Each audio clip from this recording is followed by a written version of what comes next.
إياك نعبد وإياك نستعين اهدنا الصراط المستقيم صراط الذين أنعمت عليهم غير المغضوب عليهم ولا الضالين.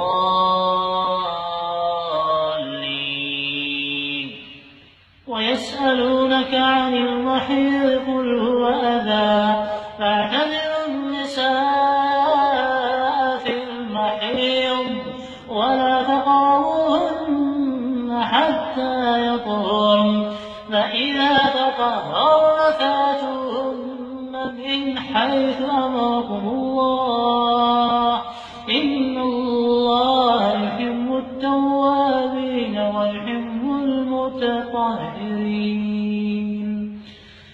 نساؤكم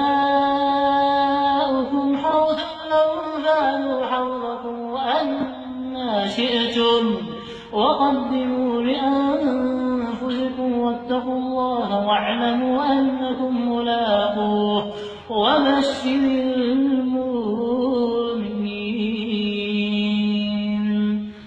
الحمد لله رب العالمين الرحمن الرحيم مالك يوم الدين إياك نعبد وإياك نستعين اهدنا الصراط المستقيم صراط الذين أنعمت عليهم غير المغضوب عليهم ولا الضالين.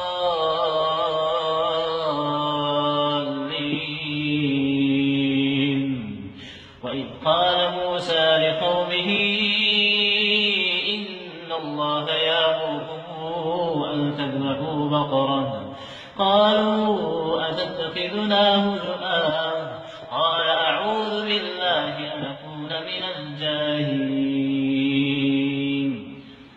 وإذا قيل لهم اتبعوا ما أنزل الله قالوا بل نتبع ما ألفينا عليه آباءنا أولو كان آباؤهم لا يعقلون شيئا ولا يهتدون. بسم الله الرحمن الرحيم